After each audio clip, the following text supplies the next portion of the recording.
Hey, top of the evening, everybody. Welcome to the Wealth Station. Brother Rick with some wealth tips for this evening. Tonight, I want to talk to you about protocol and the idea of doing things in an orderly type of fashion, decently and in order. You know, the Bible talks about things line upon line, precept upon precept. And if you do things with a certain order, then you have an amazing amount of potential success behind doing things a certain kind of way. I just got through going to this place to grab some little knickknacks for the afternoon here in Orlando. And there was a sign in the bathroom that said out of order. So I was just patiently waiting. It said the men's room was out of order. So I'm like, okay, cool. So it's out of order. So I wait. So they had another place. They had another restroom that was like a family restroom. So I'm like, okay, cool. So I just wait for everybody to come out of there, and I just go in there. In the meantime, it was the gentleman who was cleaning one of the restrooms. He came out and he said, "Hey," he said, "you trying to get into that restroom over there?" I said, "Yeah." So he just took the out of order sign down, and I don't know what that is. What's going on with that? So he took the out of order sign down. What's going on with this? The thing just went blank. Hopefully, y'all can still see me. So he took the out of order sign down, and when the bathroom wasn't out of order, he was basically just mopping, and he was just trying to make sure nobody go in there while he was mopping. So the bathroom worked. He just had an out of order sign on it. So it's the same thing in life. You see, everything that God tells us to do, it works. It's just that we get out of order. It's not that it didn't work. It's just that we ain't working an order that does work. So when something is out of order, it's not that it doesn't work. It's not God's program out of order. It's us not working the program in order. In other words, the reason why successful people are amazingly successful is because they do things based on the order. I don't know what's going on over here on Instagram. Why this phone is doing this? Why it's just blank over here? Okay, so I don't understand. I don't know if y'all can see me. I don't know what's going on. So can y'all still see me over here? Because it looks like it's just got my picture up here. I don't know what's going on with that today. So you know what? I'm just going to cut this off and come right back on Instagram. I don't know what's going on. Okay, I'm just going to cut it off and come back on. So 1 second, y'all. I'll be right back. All right, so let's do it again. All right, so if you're on Instagram, hopefully it start working now. I don't know what that was all about. I know this technology been freaking out this week. All kind of distractions. So I'm talking to you today about order. And I'm talking to you about the challenges of being out of order, and that if you do things in order, you'll have an amazing life. All right, because the order, it always works. The question is whether we performing in the order or whether not. And I was just telling a story about how I went to the restroom and it had out of order sign on it, but there wasn't nothing wrong with the restroom. It worked just fine. It just had an out of order sign on it to keep me from coming in, because the guy was doing the floor and he didn't want nobody else to come in. So just think about life. Let's take a marriage, for example. What's the order of a marriage? The protocol of a marriage. The order is, hey brother, you follow God. Hey sister, you obey your husband. Hey kids, y'all obey y'all parents. That's the order. It's a real simple order, but most of the time it's not followed. You say, so what do you mean by that? Most of the time, people get it all backwards or get it all out of order. Why? Because they don't like the protocol. They want the results of the order, but they like to have the results of the order without doing the order of the steps. Are you picking up what I'm putting down? In other words, a person like, okay, Lord, I want the success of ordered steps, but I don't want you to order my steps. I want to walk my own steps, but I want the result of some ordered steps. Are you dig what I'm saying? So let's talk about a marriage for a second. So what's the order of a marriage? Okay, man, husband, follow God, follow Jesus Christ. That's the order. Woman, obey your husband. Children, obey your parents. Boom, that's it. So where does all the confusion come from, and why doesn't it work? Well, that's because it gets out of order. So a husband will say, okay, all right, I'm gonna love you, baby, like Christ loved the church. All of a sudden, your wife started getting smart with you. You're like, oh, wait a minute now, hold up, player. All of a sudden, she started burning your rice. You're like, what the hell? You can't cook either? All right. All of a sudden, She started playing coochie coupons with you. Don't want to make love to you, playing games with you. And now you start thinking about, oh, you know what? Ain't no thing, no, because Susie's sexy Susie down the street. She been trying to holler at me anyway. So now what you do? I'm talking to you men first. So you do what? You say, you know what? I don't like this order anymore. So what I'm going to do is I'm going to get out of the order because I don't like the fact that the order ain't been done over here. I'm not being obeyed. So since I'm not being obeyed, I'm not going to love this chick. All right. She can go to hell. I'm not going to love her because you ain't going to be playing me like that. So that's a problem because that means what? It's not that the order doesn't work. It's just that you don't want to work the order. Well, you say it ain't working, Rick, because I done came about the game. I'm square as a block right now. I ain't got number one chick. I'm doing right by her. One queen. I'm doing right by her, and she disrespecting me. So I done tried that order stuff and it doesn't work. Well, that's not true. It's not true that the order doesn't work. It's just that you got to be patient enough to stay in the order in order to see the order work. There ain't nothing wrong with the order. And the only thing that can happen that can stop your marriage from working is that you get out of order. How you dig it? So I'm talking to your brothers first, right? Because you don't want to love your wife the way Christ loved the church when what? When you don't like what she's doing. And especially if she being disrespectful, ain't obeying you, because we in a whole society now where women think they dudes and dudes act like they chicks, and you are in the middle of a environment and a culture where people do not follow the order of God. It's like they can tell God he can go to hell and kiss their butt. That's the attitude of most people, whether they're churchy people, go back and talk about Jesus, read the Bible, and the world crazy as hell. So they really ain't trying to hear all that. So what I'm telling you, brother, I'm telling you, be amazingly successful by doing what? Just keep following the order. Even though what? You don't like the current situation and how it might be rolling in your life right now, still follow the order. Still do what? Keep following God and loving your wife. You said, well, I want to do that, Brother Rick, because I ain't getting no good results. You are getting good results. You said, no, I ain't. She hard-headed as hell. I'm not talking about how she act, whether you're getting good results. I'm talking about how you act, you're getting good results. I don't know what's going on over here on Instagram, man. Y'all just switch on over to Facebook and because I don't have time to keep looking at this. All right. I don't know what's wrong with this phone, why I keep going out. So y'all switch over to Facebook and YouTube if y'all want to listen to this lesson. All right. Okay. I'm cutting this off. All right. So the order always works. The question is whether or not the order works. The question is whether or not you work the order. It always works. Everything that God puts in order always works 100% of the time. Why? Because it works on the person who keeps the order. Are you listening to what I'm telling you? And then what happens? You end up being amazingly prosperous because you followed the order. You said, see, because your prosperity is not based on another person's behavior. Your prosperity is based on your behavior. And as long as you stay in order, you have to be prosperous. Why? Because the Bible says, when you do these things, you shall have great success. What? The order of God. So why ain't everybody successful? Because everybody don't want to follow the order of God. Because the order of God is challenging. And quite often, it doesn't look like we're getting the right result immediately because of the immediate responses. You come up out the streets, I'm talking to you men. You stop doing what you're doing. You square up, you do right. You're like, okay, so everything ought to be gravy now, right? Well, it should be, but it might not necessarily be so. I'm talking about your marriage now, all right? So now you come to the crib and you nice, and now you're not a person you married to. Now she want to come gangster. And you're like, what's up with that? You dig? I'm not no gangster no more. So why you talking to me like that? I'm not no gangster no more. Why you raising your voice at me? I ain't in the streets no more. I'm a humble dude now. I'm eating humble pie, you dig? Why you over here pimp slapping me? You dig what I'm saying? Why you make me want to boom, boom, boom, and a zoom, zoom up in this piece? Watch your mouth. All right. I done changed my attitude. I expect you to be humble and nice and obedient. But the woman ain't. So you're like, you know what? Then I'm going to diss the order of God and I'm going to start doing whatever I want to do.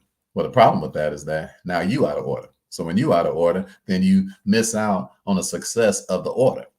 Because I told you, I just tried to get into the bathroom and the guy had an out of order sign on it. But it wasn't nothing wrong with the bathroom. He was just in there mopping. So he put a sign up so he could stop people from coming in to use a bathroom that worked, because the bathroom worked.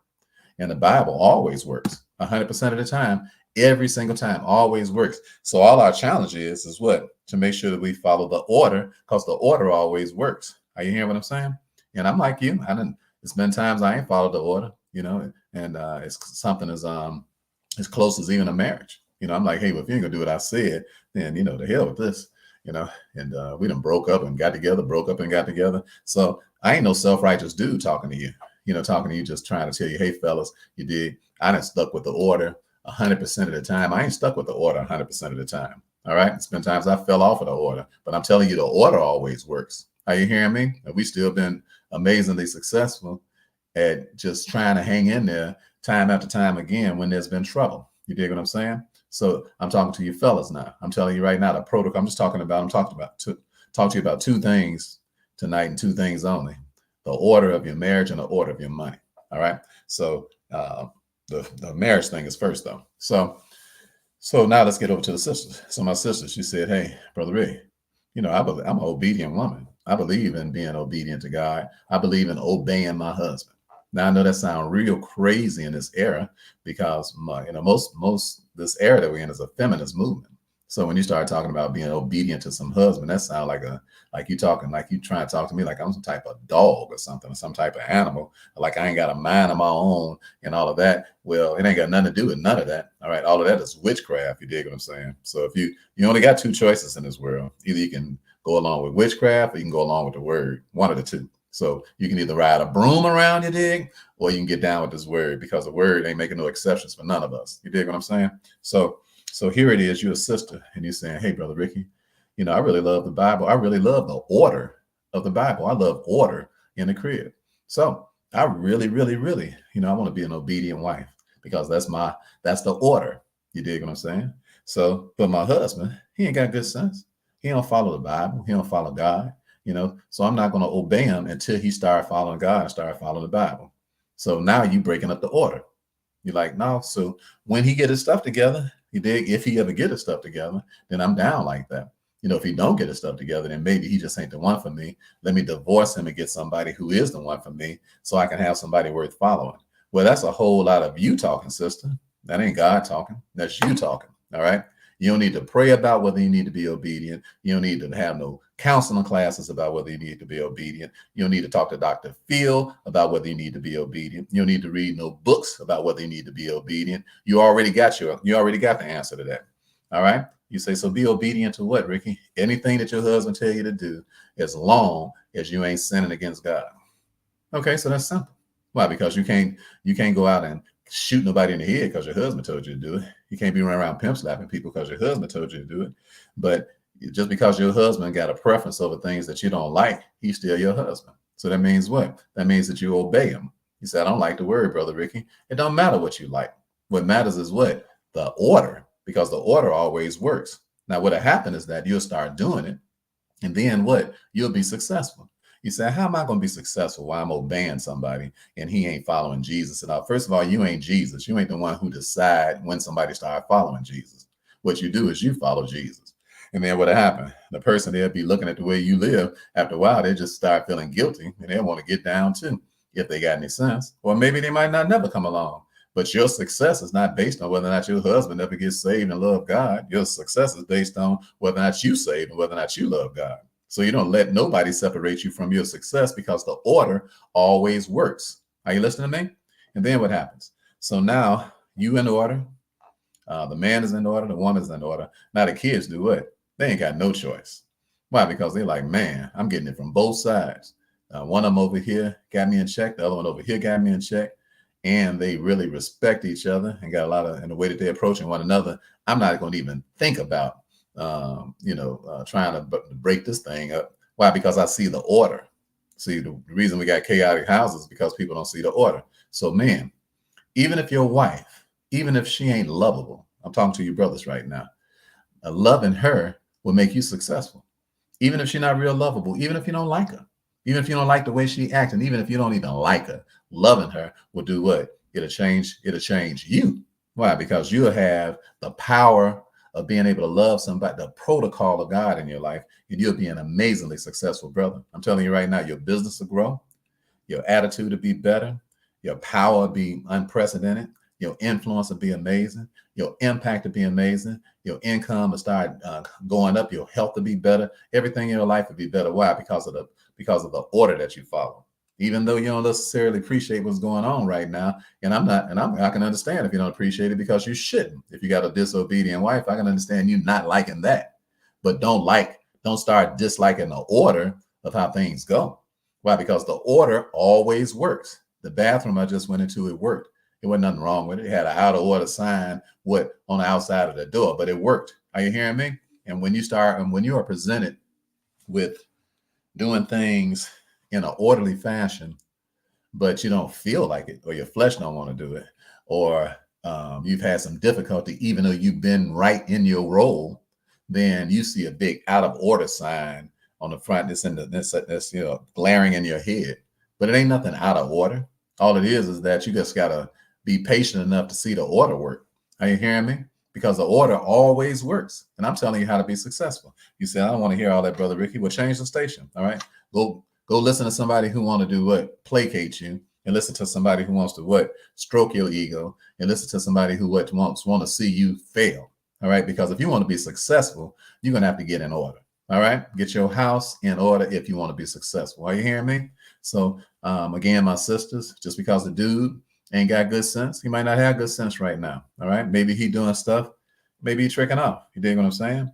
But you not God. You don't change the situation and say, I'm gonna be your God until you learn how to follow the God of heaven and earth, because you ain't got no power over your husband. So cut that nonsense out. All right. So don't be trying to tell him what to do and all that, kind of order him around, all that, until he get his stuff together. What you do is you just be obedient while he's doing what he's doing. Pay homage to him while he's doing what he's doing. Show him how much you love God by the way you treat him, and then make him feel guilty about his nonsense. And then eventually he'll come along if he got good sense. If he don't never come along, then you still got good sense. If he don't never be blessed, you're going to still be blessed. Are you hearing what I'm saying? So you make sure you do your part in the obedience side, because people don't want to hear what I'm talking about, because they don't like order. Why? Because they idol worshipers, because they like, man, we make up our own rules around here. We don't get down like that with God. And then the kids will see from both sides what's going on, and they'll fall in line too. So that's with your marriage. Now with your money. Your money has order, okay? And it's only three things when it comes down to the culture of money. It's only three things that matter. Number one, are you making enough? Number two, is it multiplying? And number three, are you able to maintain it? That's it. It's just three things. It's only three rules of order when it comes down to money. Are you making enough? Are you multiplying it? And then are you maintaining it? Okay, so you say, Brother Ricky, I need to work on stage number one. Okay, so stage number one is, are you making enough? So how do you make more money? Well, you make more money by doing what? By increasing the amount of hours that money is being made during the course of a day. So you said, so what do you mean by that, Ricky? Well, how many hours a day do you work? Okay. All right. Is your paycheck based on your personal work? Okay. All right. Well, if that's the case, then you need to make more money faster than you're currently making it. So how do you do that?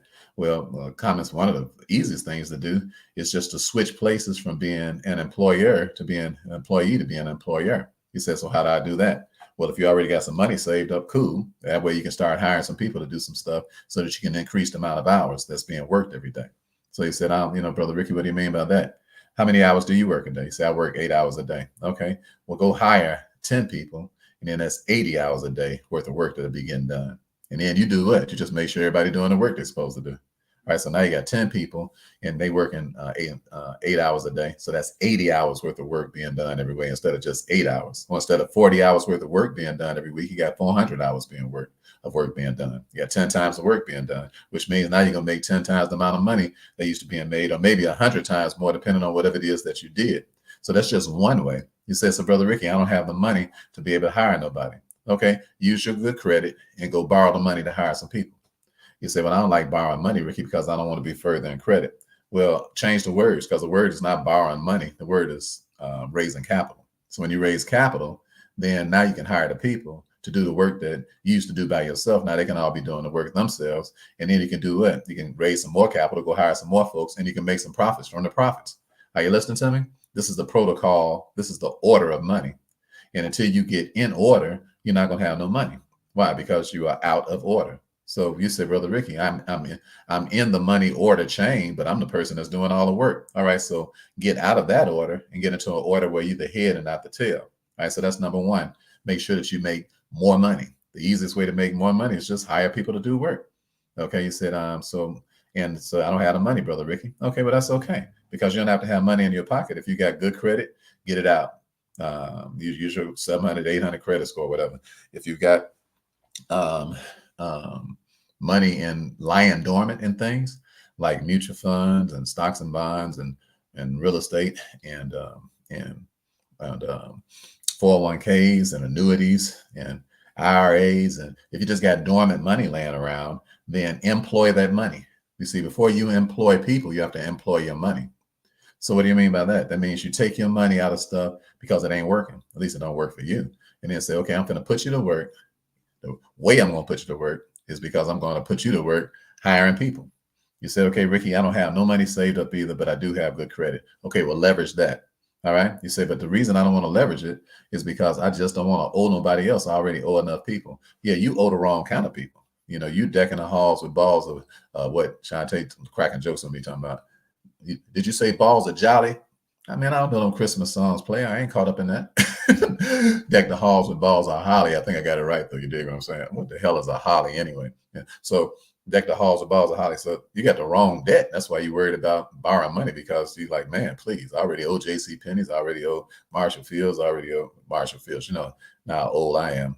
What they call it now, Macy's. I already owe J.C. Penney's. I already owe Macy's. I already owe American Express. I already got some charges going on with Chase right here. I already owe Kohl's already. So I don't want to borrow no more money, Ricky, because I already owe everybody. Yeah, but everybody you owe, you ain't making no money for what you owe.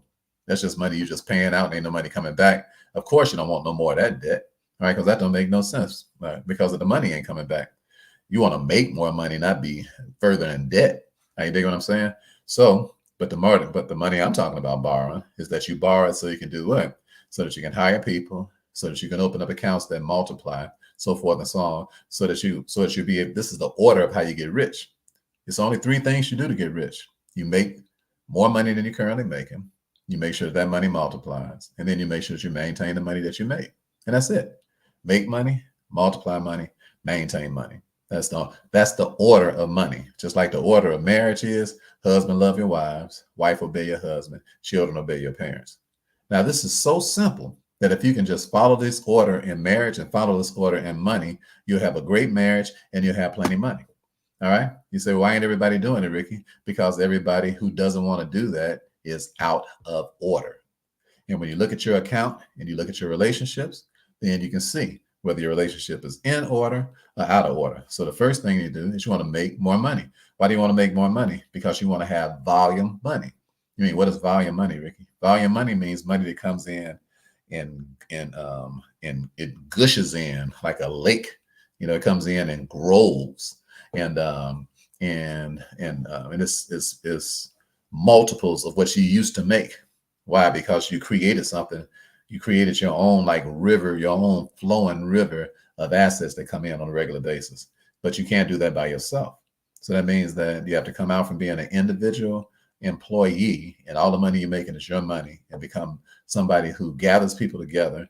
Everybody benefits from it, and then you get the overall leftovers of whatever's left over after everybody gets paid out.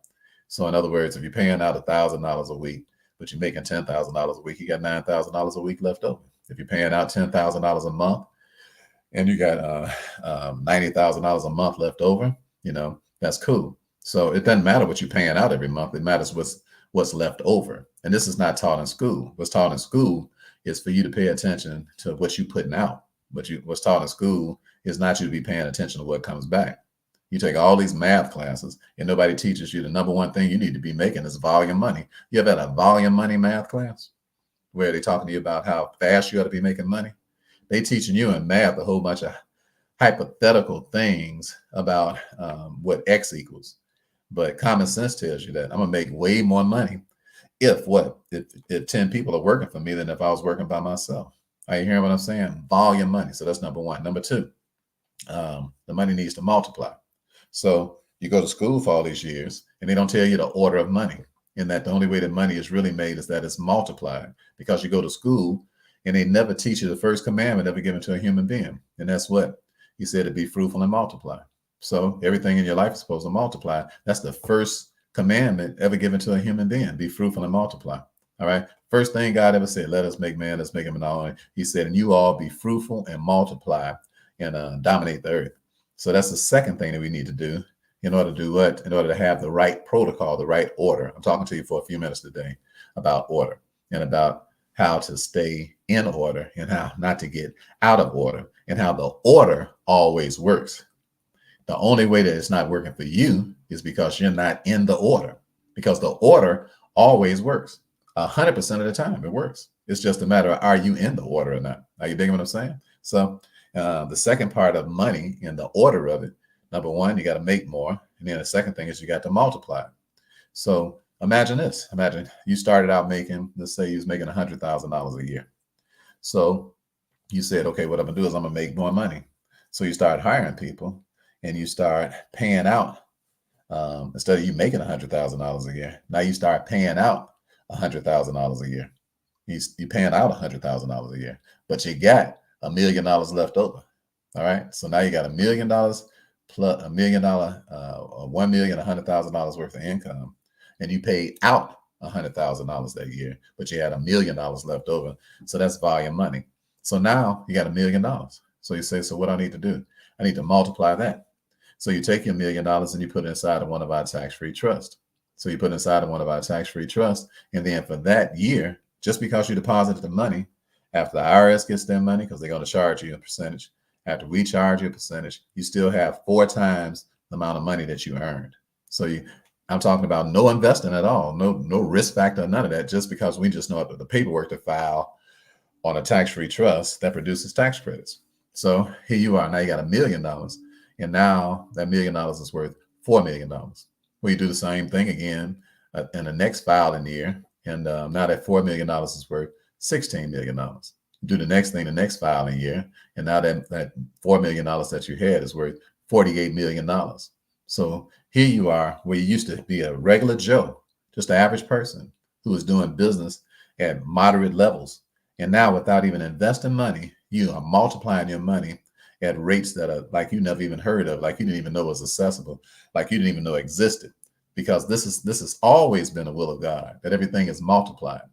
So when you go to the bank now, everything is already multiplied. It's just not multiplied on your behalf, because the bank gets 10 times every one of your deposits as soon as you put one in right now. So it might sound incredulous to you. It might sound unbelievable to you, but it's not. It's already happening. So once you change places and learn how to be the bank, how to barter with the bank, then you, in fact, get that money for yourself. So let's go back to protocol. We're talking about order today. Are you living your life in order? Because the order always works. The question is are you in the order? So you said, Ricky, somebody can start out and go from making $100,000 a year, and then let's say that they worked a business and that they made $1 million the next year, and then they circulated their money through a trust and went from 4 million to 16 million to 48 million just off of 3 different filing seasons. Are you telling me that? That's exactly what I'm telling you. And you say, wow, why in the world doesn't everybody do that? Because everybody is not in order. In fact, most people live their lives out of order. It's the same reason I just got through telling you about a marriage. I told you what a marriage, what the order is. Hey, husband, follow God. Love your wife the way Christ loved the church. Wife, obey your husband. Kids, obey your parents. And that's as simple as the nose is on our face. But what do most people do? Fight and kick and scream to do what? Stay out of the order. So what that means, they don't get the benefits of the order, because the order always works. So these big checks that are passed out by the Department of Treasury, based on you doing what it is that we're telling you that we do, and how you can do the same thing. These big checks, the only reason they don't come to you is because, not because they don't work, not because they aren't passed out, because it's been going on before you was even born. All right. Not that, but because you just ain't in the order. So if you're not in the order, it don't work for you. All right. So order always works. It just works for the person that's what? In the order. Or you are in the order, or you are what? Out of the order. Are you hearing what I'm saying?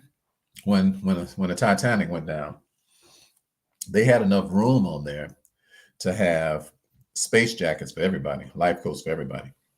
And but if you was in the order of the space jackets, then your life was saved.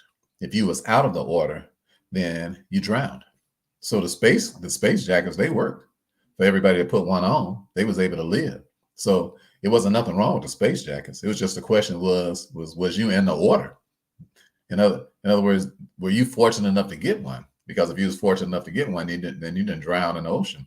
And by the way, I'm reading a book now called Leaders Eat Last. And it talks about the company, excuse me, who was responsible for the company who was responsible, the ocean liner, who was responsible for sending the Titanic out. And they had been told already that they realized that they needed some more life jackets on there. And they had already built the decks to have some more life jackets on there. They didn't want to put the life jackets on there because they didn't want people to see the life jackets and then think their life might be in danger and scare the people and all of that. So they weren't concerned about the safety. Plus, it hadn't been mandated that they had to do it. It was coming up shortly that they would have to do it. And that's why they built everything and had it ready. But they said, when the day that they tell us we got to do it, then that's the day that we'll do it. See, the problem with that is that they already knew the order that they should be following. But they said, we're not going to follow this order until it's forced upon us. And that's the problem with most people. Most people, they try to follow the order after the order is forced upon them instead of just voluntarily doing the order. And therein you have the haves and the have-nots. You have the people who are seriously ballers and shot callers in life because we see what the order of something is, and then we do it voluntarily before it's forced on us to do it. While the other person is contemplating an order. Why? Because they don't want to pay the price. See, they didn't want to pay the price for that, and it was expensive for those life jackets, and they didn't want to pay the price for it. So what they ended up doing, they ended up having a whole lot of people who died and could have lived if they had been willing to pay the price ahead of time to save those people's lives just in case something happened. And they had to live with the idea that, you know what, because it wasn't forced on us to have these life jackets on here, we chose to be out of order, because it's out of order to run a ship and you don't have enough life jackets on it for everybody just in case the ship goes down. That's just a price that you have to pay. That's the price for being in business. Are you hearing what I'm saying? And the same thing is about life. The price for being in the business of life is to do find out what the order is, and then be willing to pay the price. Why? Because it's better to pay the price in advance and then get the results of the order than it is to have the order forced on you as a result of of the deaths of people around you, of the deaths of your own life, and of the ineptitude of your own life. So that's our challenge, all of us. Okay, ain't anybody exempt from this. I'm not shooting at you. All right, I'm just encouraging you so we can all do the same thing and allow the order to work, because the order always works. I'm telling you, it ain't never the order's problem. It's always our unwillingness to follow the order. All right, so that's the second thing. The second thing is that your money needs to multiply. So number one, you need to make more money by making money faster, volume money. Number two, the money should multiply, and a great way of making money multiply is by operating out of tax-free, tax credit producing trust, because the money multiplies, it doesn't just grow. And then the third thing is the maintenance or the maintaining of something, because now we have to pass this on to the kids and to the grandkids. So even if you made a lot of money, and even if you was able to multiply it, not necessarily doing what we do tax-free trust, but you might be multiplying it because you bought a whole bunch of properties. You might be multiplying it because you really know how to trade in the stock markets. You might have multiplied it because you know how to buy real estate investment trusts. You may have multiplied it in a multiplicity of ways. Okay, so I'm not saying we only got one way to multiply money. I'm not suggesting that. I am suggesting that it has to be multiplied because that's the order. So let's say that you did it however you did it. You say something, honey? But okay, but the problem is that so now you got all this money. Let's say you got $1 million, 2, 3, 4, 5. So now you have this considerable estate. Now the order is in order for you to be able to maintain an estate, the order is that you have to have an instrument that will pass that estate to the people that are coming behind you without any interference whatsoever. So if you have a tax-free, tax credit producing trust, then what happens is that, especially if it's unincorporated like ours, what happens is that because it's private, now you can relax enough to, if your last breath is your last breath, now you can say, you know what, I can sleep good because I know that ain't nobody getting this money but the people I done trained on what to do with it, and nobody else. Only my wishes are going to be taken care of. There's no chance that my wishes are interrupted. So unfortunately for most people, they out of order. So they don't, most people ain't even got a will, let alone some type of a trust. So if you say, so I got a will, Brother Ricky. Okay, so that's better than not having nothing. At least you've delegated who you like to see have what. But the problem with your will is that it's a statutory agreement that you have, meaning that your will definitely send your money through probate court. So you say, what is probate court, Ricky? Probate court means that the judge sits down and a lawyer, and they determine they determine with your family who gets what. And your family can come in there and argue, and that stuff can take days, years, or even decades before somebody comes to a conclusion about what's happening, which means that a good portion of the money would be get eaten up in fees by the probate judge and by the probate attorney. So you take James Brown, for example. It took like 16 years after James Brown passed away for them to settle his estate in probate court. Most of his money was donated to what? To people who James Brown kind of was in favor of. His family ended up getting a little handful of it. And out of his $100 million estate, they got some little crumbs compared to what they would have gotten if he had just simply had a trust, not a will, but a trust. It would have never went to probate court because when you have a trust, especially an unincorporated one like the ones we have, it's 100% private. So there is no court appearances. There is no probate court. There's no probate judge. There's nobody telling you what to do with your money, interfering with what's going on. It goes exactly to who you said as a trustee. And that's it. You say, Ricky, that's too simple. That's the order. See, when your stuff is in order, your stuff is simple. When your stuff is out of order, it's amazingly complicated. Are you hearing me? All kind of envy, all kind of strife, all kind of fighting, bickering, and all that sort of thing. What, amongst family members? Why? Because now you set them up to fight and bicker.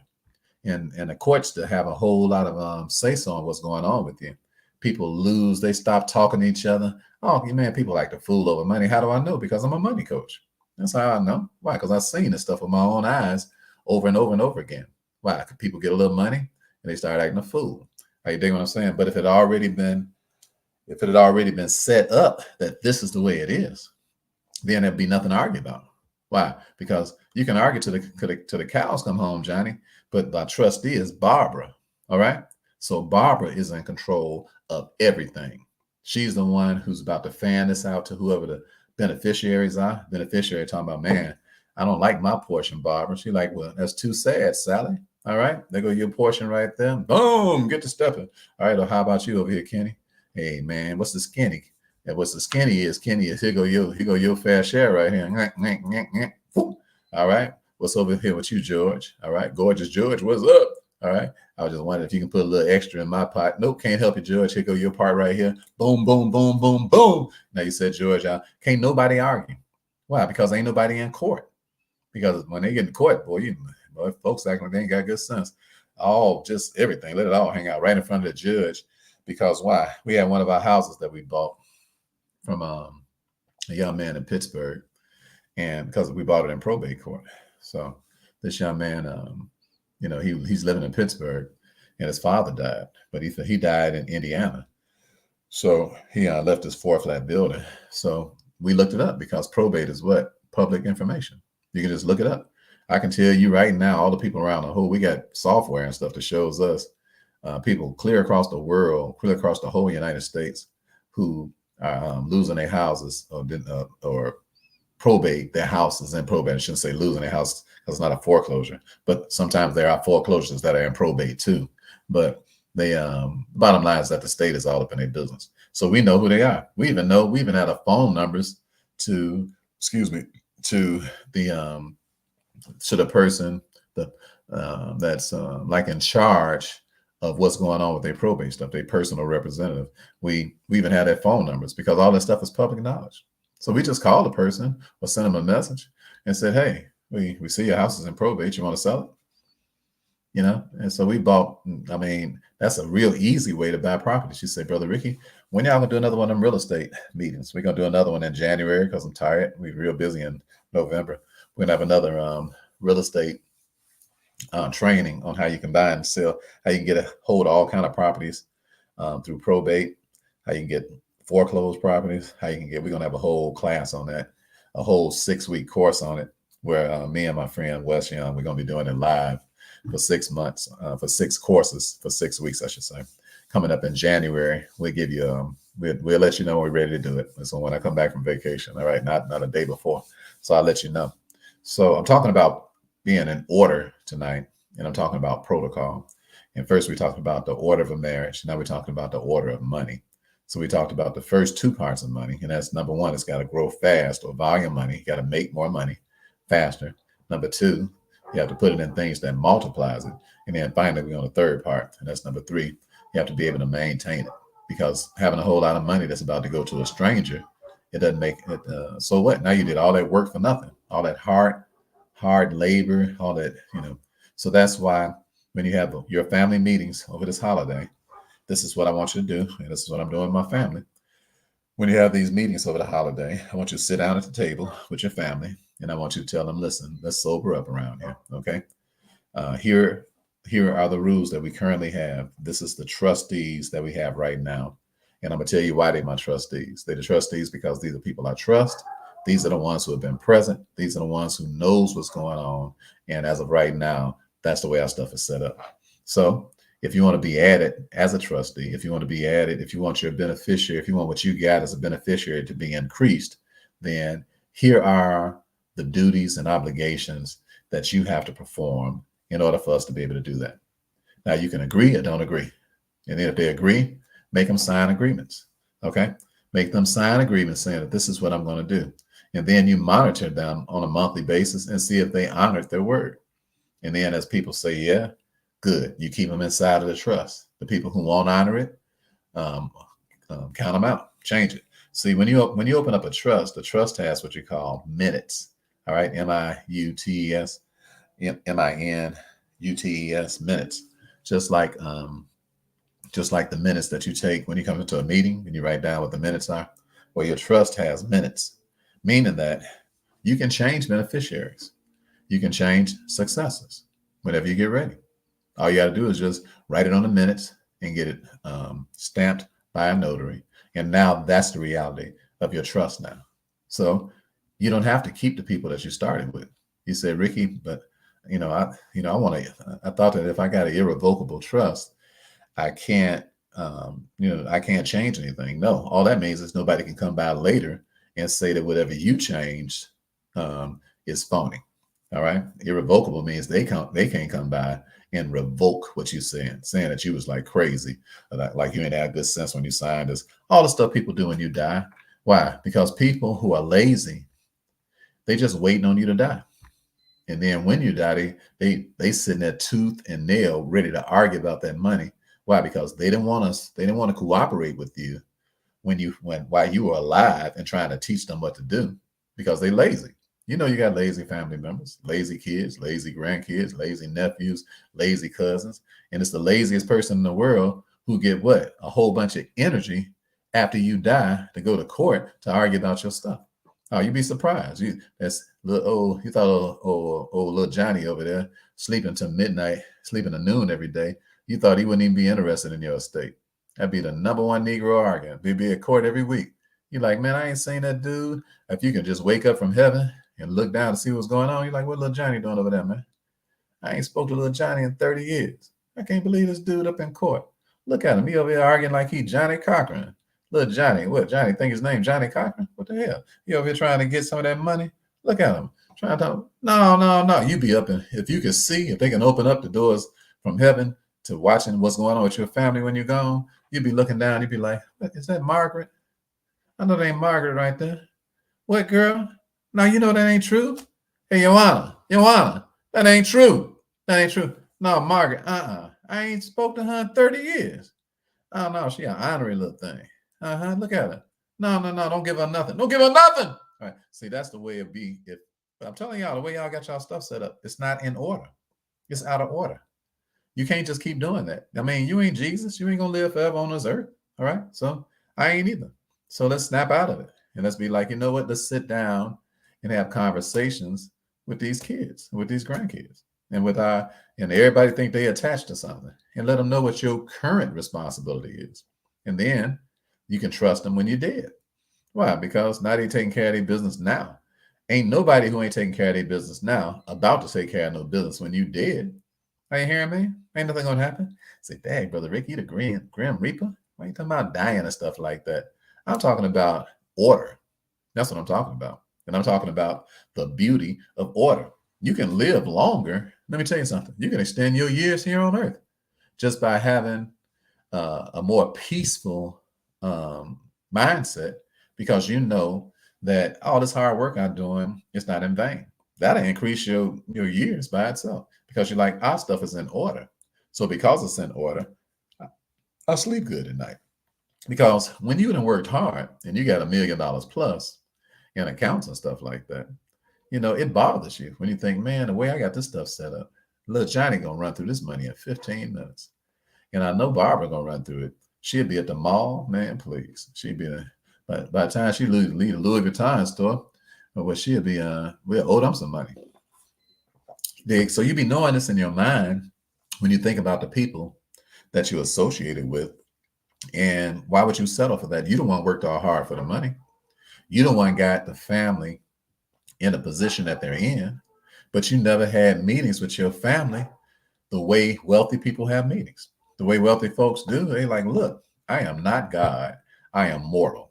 All right. I don't know how long I'm going to be around here. So here are the rules. Here are the regulations. Who's in? All right. And then let them decide what they want to do.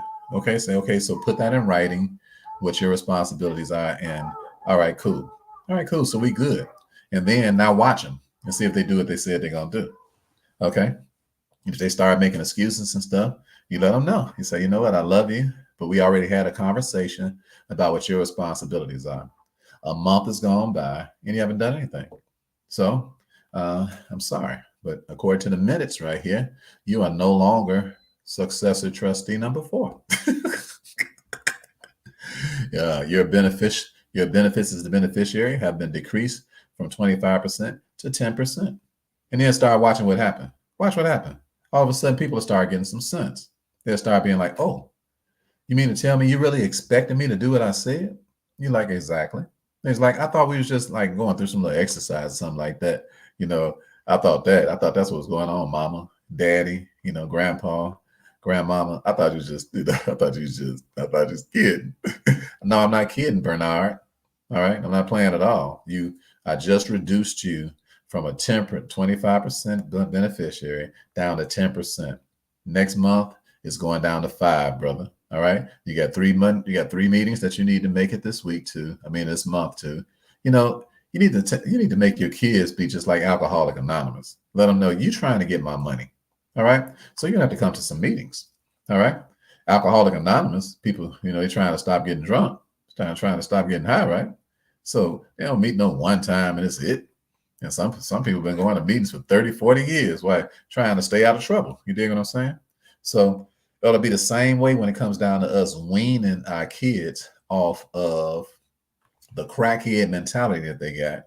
Like they're going to get our money that we worked hard for and they ain't going to do nothing for it. That ain't nothing but a money crackhead. All right. Same difference. All right. And if you're going to get somebody off of that money crack, then they're going to have to start coming to some meetings. Then they're going to have to come to some meetings more than once. And they're going to have to understand that the protocol is that this is how often we meet. These are our family shareholder meetings. This is my expectation of you. Okay. You can come and not come. That's up to you. But you ain't going to get this money. All right. So I'm already telling you, if you're going to have some sour pickles in your jaws when my funeral come up, I'm already letting you know that right now ahead of time. Why? Because you ain't got nothing coming, because you're lazy and because you're indifferent, because you ain't paying no attention, and because what's important to the family is not important to you. So you ain't that important to us. So just because you got our last name, and just because you came from out of my loins, and just because you came from out of this seed, that don't mean nothing. You ain't automatically getting nothing. All right.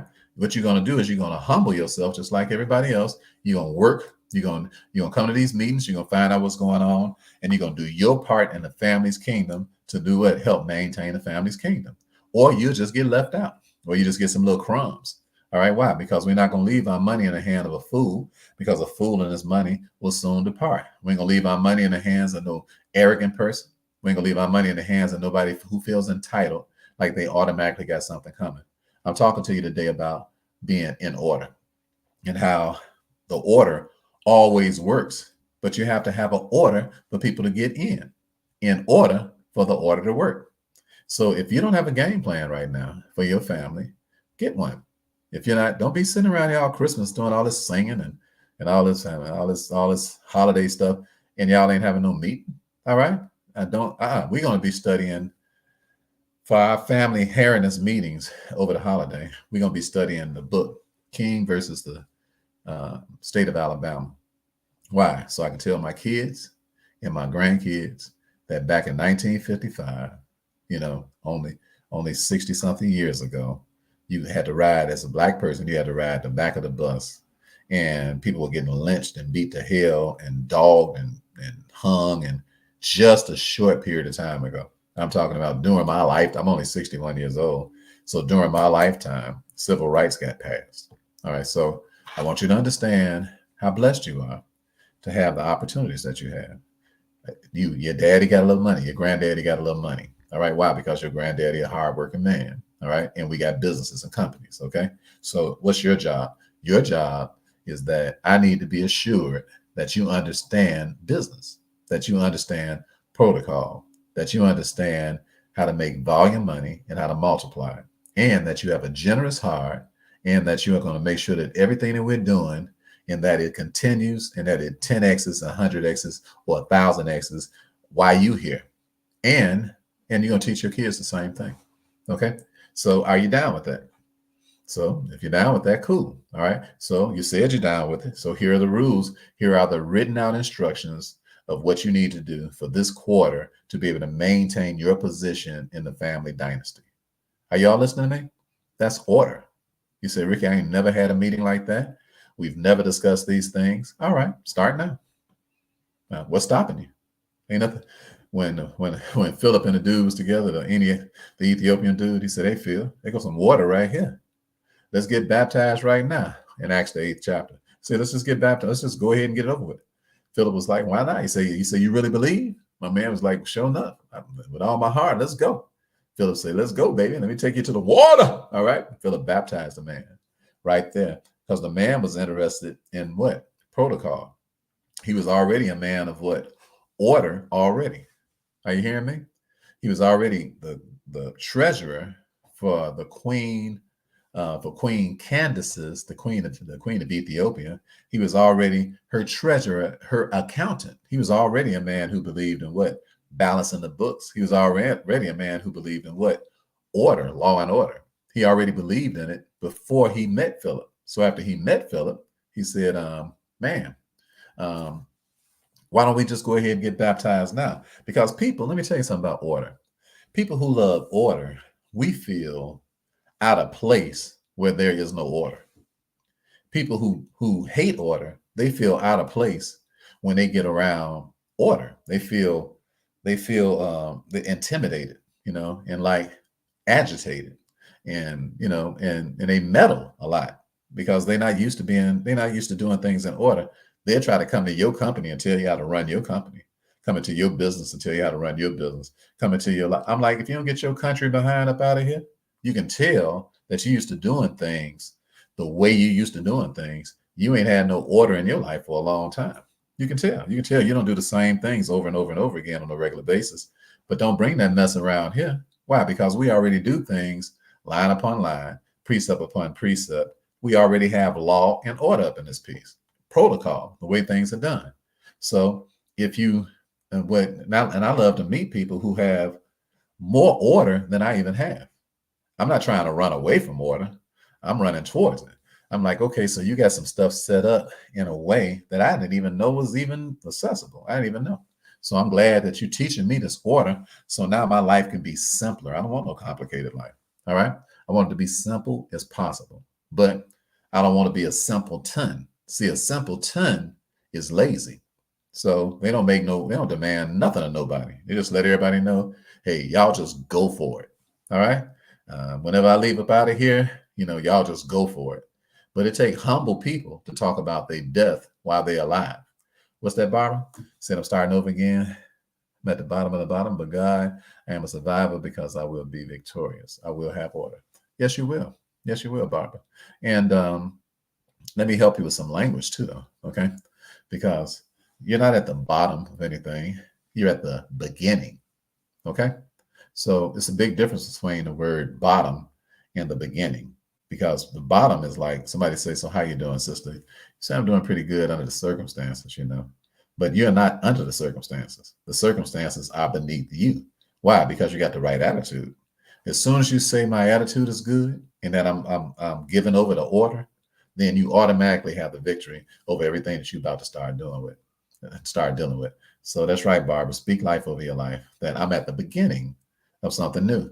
And you know what, Barbara, and all of us listening, that's the case with all of us who are what? Searching for order, because we are constantly at the beginning of a new order.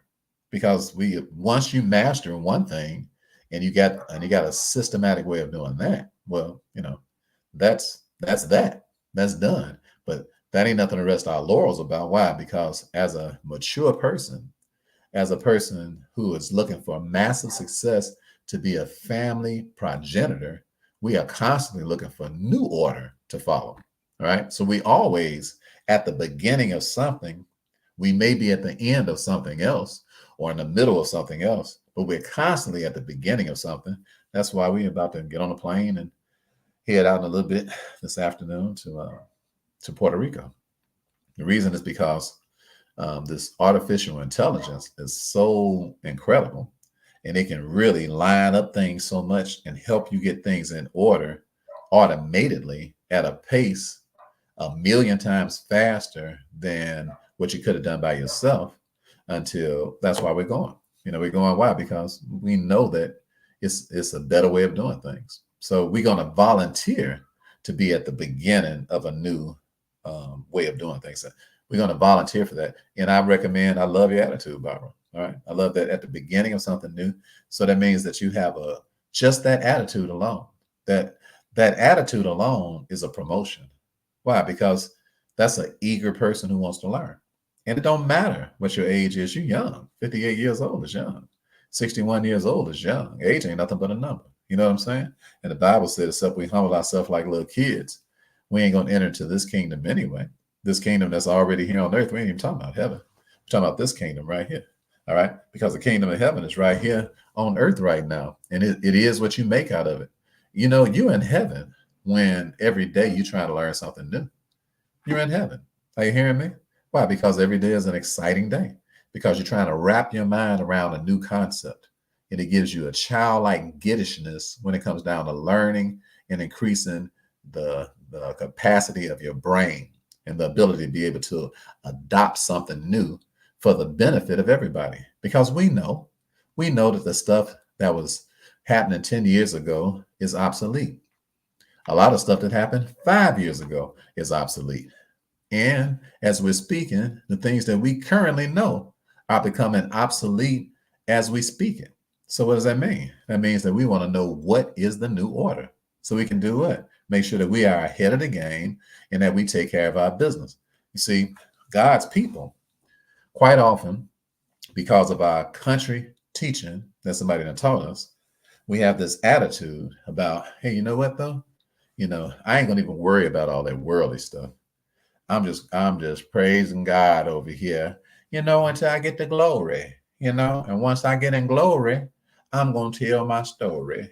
If you don't cut that country mess out, all right, you know what that is? A bunch of lazy behavior, a bunch of lazy, negligent behavior, because you don't want to learn what's coming up. All right, what's that, Kara? You're right. You're at the beginning of the new order too. We all are. Everything in life is about something being fresh, and then doing what?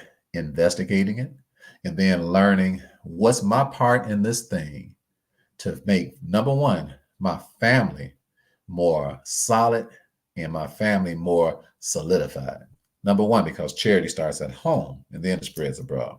So that's number one. How do I secure my family more? What is it that I need to be doing with whatever this new thing is to help present the most value and utility for my family? But Lord, I ain't concerned about just my family because I'm concerned about what?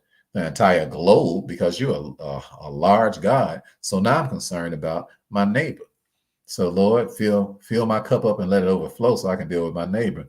Fill my cup up with what? With wisdom, knowledge, and understanding, so I can go out and apply it and have so much excess until my neighbor is cool too. I can bless my neighbor too. All right. And then ultimately my community and ultimately my country and the whole globe.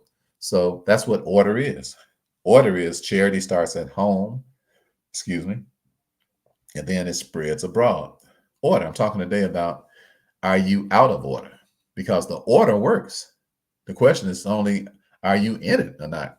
So people, excuse me, they are missing out on massive amounts of blessings, massive amounts of insight, um, wisdom, knowledge, understanding, money, wealth, good health, good sense, direction, courage, missing out on mountains of it because they're not even in the order. In other words, you're not even in the place where the stuff is taking place. So you can't get it. Why? Because you out of the order. You're not even in there. So all you can do is observe what's going on with the next person that's in it and watch them benefit from it and flourish and blow up. And then you look at their families and you say, look at these disciplined people. Look at these folks traveling around the world.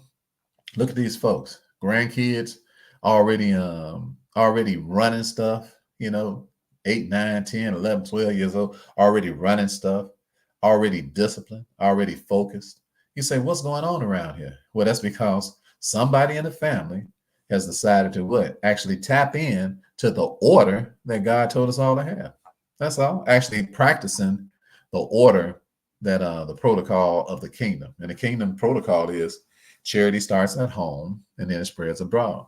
The kingdom's protocol is husbands, follow God. Then what? Love your wife like Christ loved the church. Wives, obey your husbands in everything. As long as they ain't cracking head and selling cocaine, you dig? I'm telling you to trick off in the name of Jesus. Don't G for that. But to follow them in everything pertaining to life and godliness. And give up your personal preferences because you ain't the man, he the man. All right. So, and he got the last call on stuff. So you're like, I don't like that stuff, Brother Ricky. Every time you start talking about that, I turn the station. I'm trying to figure out why you're still listening to me now. Turn the station because I ain't talking to you. Hard-headed, when you're hard-headed, but getting the win and get it. I don't talk to witches and warlocks. I talk to men and women of God. Witches and warlocks, they don't like me, and I don't like them either. We don't like each other. All right. And I ain't trying to like them. I'm trying to stop. I'm trying to dislike them more every day. Are you hearing me? Because I ain't gonna never agree with them. I'm like, because you don't agree with the order and the protocol. So you bring around here is a bunch of witchcraft and chaos, and I'm not Jen for what you're talking about. All right. So you can just do whatever you want to do. That's your personal business. But the way we get down around here is we get down on order and protocol, and we have what? Massive success. Why? Because we in the order, not because we know different from nobody else. All right. The only reason we flying around the world and all that kind of stuff. We from the projects just like you are. All right. You name me your project. I bet it wasn't worse. I bet it wasn't rougher than mine. Well, if it was, then you had to go a stretch. And we don't need to be comparing projects, no way. All right, because that stuff is over with. All right. Life is what it is right now. And we got to make the most of it and the best of it right now.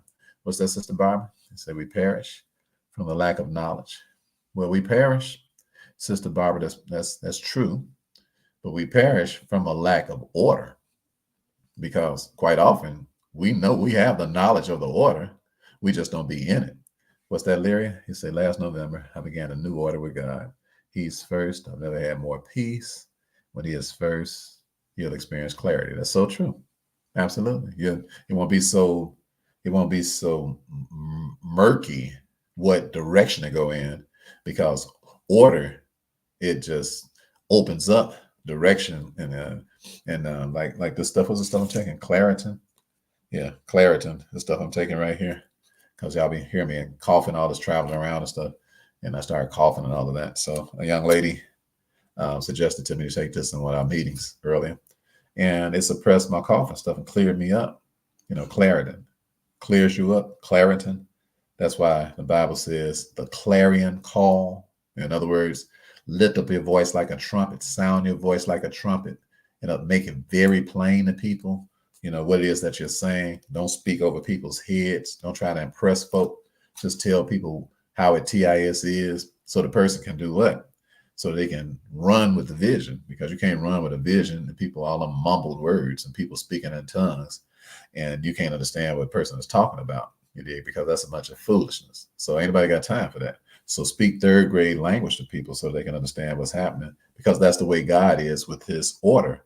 His order is third grade. That's why I'm saying, Sister Barbara, that people perish because of a lack of knowledge, but they perish because of lack of applying the knowledge that they heard.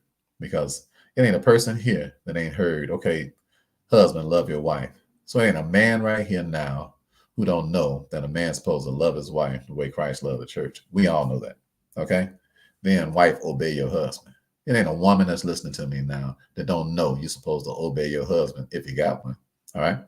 Then children, obey your parents. It ain't a child listening to us who don't know that. So everybody knows all three of those things. The question becomes, do you like order? All right. Because if you like order, then you like order more than you like your personal preferences, because your personal preferences will stop the order, and it'll stop what? The benefits of the order. So if you can be benefit driven and result driven, then you'll stick to the order. Are you hearing what I'm telling you? Because the order, it ain't got nothing to do with our emotions and how we feel about stuff. It's got everything to do with the fact that that's how it is. So what? We want to see the results of how it is. Stay in stuff long enough to see the results of how that thing could work out if you play your part in the order, and watch out what happens. All right. Now let me recoup that money thing one more time, and I gotta go. All right, y'all pray for us. We're about to get on this plane and head out to Puerto Rico. All right. So 3 things about the order of money. Number 1, you have to make more money. That's the first order of being wealthy. You're not going to be wealthy making small amounts of money, because the money has to grow faster. So you need to make more money. So you're saying, Ricky, how do I make more money? Well, naturally, you make more money if you wasn't the only person working. You say, well, how do I get more people to work? Hire some people. You say, I don't have the money to hire people. Okay, so let me ask you a question. Do you have a house? You say, yeah, I got a house, Brother Ricky. All right. Do you have money inside your house?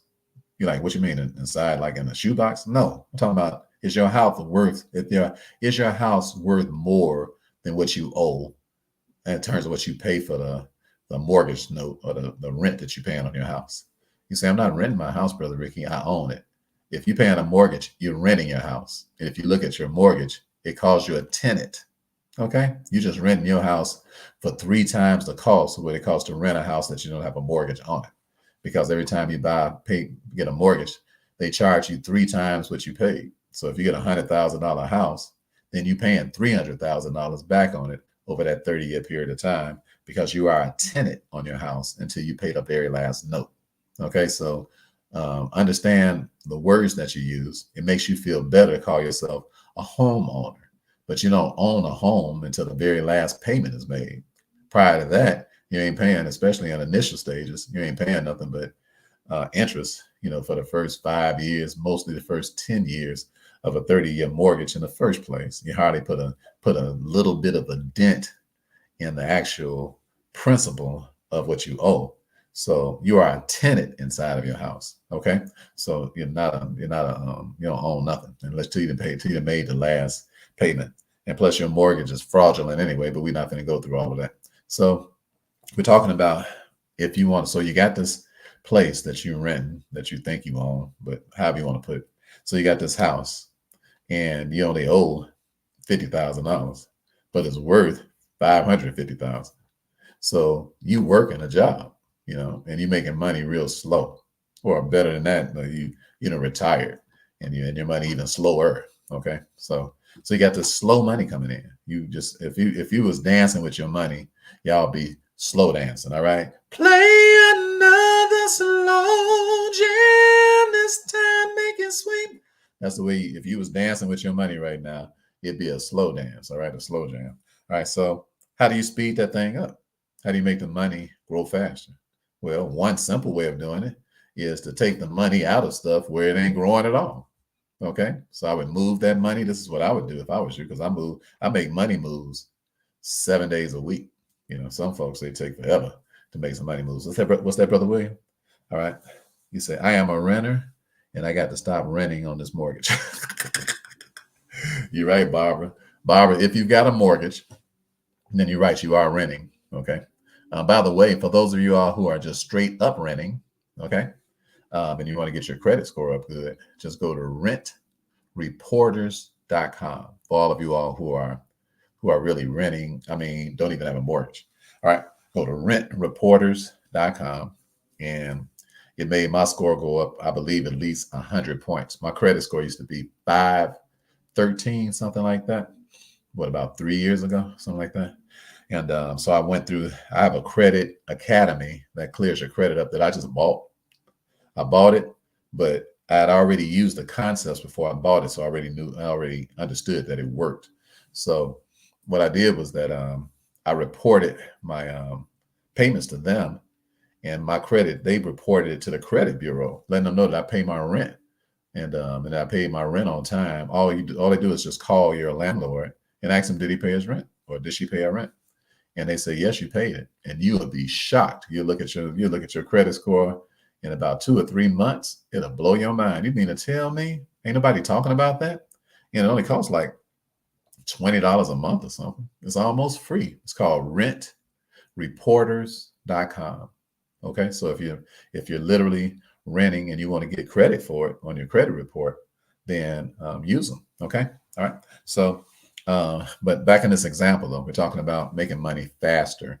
So if you want to make money faster, and you say, Brother Ricky, yeah, I got a crib, and it's just sitting there, money just sitting there. All right, okay. So what if you did this? What if you took it out? You said, how would I take it out? If you got a home equity line of credit, you say, why would I do that, Ricky? Why not just refinance it? Well, if you refinance it, that means that you go back to zero on all of that interest again. So never do that, because that's pimping at the highest level. I'm amazed that our person never even check into that. They're like, man, I want to refinance my house. I'm like, no, you don't. You do not want to refinance your house. Everybody about to get paid. You about to get pimped big time. You get a home equity line of credit against your crib, a HELOC. Say, why is that, Ricky? Because we get a home equity line of credit, you use the money as you will, and all you get charged for is the money you use. You ain't getting charged all that. You get charged simple interest instead of amortized interest. Amortized interest is the biggest pimping in the whole universe. It ain't no pimping like that. I'm charging you 3 times for your loan. You're talking about a gangster loan. But I say, let me borrow 100,000. They say, we give you, yeah, sure. We give you 300,000. You're like, woo. We give you a $300,000 balance. You did on that 100,000. You're like, whoa. Say to run it by me one more time. That's what a mortgage is. What's that, Brother William say? What do you call a turtle with jelly tapes? William, you funniest. With a turtle with jelly taped to the shell. A slow jam. Hey, William, I thought if my wife was here, boy, she'd be calling you corny like she called me, but she'd be hating on us because you got them good jokes, Brother William. All right. So in this example again, we only talk about three orderly things to do as far as money is concerned. Number one, make money faster. Okay, so an example, I'm just giving you one example. So you say, okay, I got this crib, Ricky. I got $500,000 worth of equity in it. I said, okay, cool. So what should I do? I said, if it was me, I would get a HELOC on it and take it out. You say, how much? Every dime they give me. You say, why is that? Because I want my money to grow faster. You say, why? Because the second part of money is it multiplying. So we done broke the tax code when it come down to multiplying money. I got stocks, bonds, properties, all this stuff. But all that stuff is some baby stuff. I just be guessing at, hoping it'll make money. Like we just bought PDD, Temu. And the only reason I bought it is because Shantae used this stuff all day long, every day. And she on my phone playing this game. I'm trying to get some more points because she's a psycho when it comes down to discounts. I mean, super psycho when it comes down to discounts.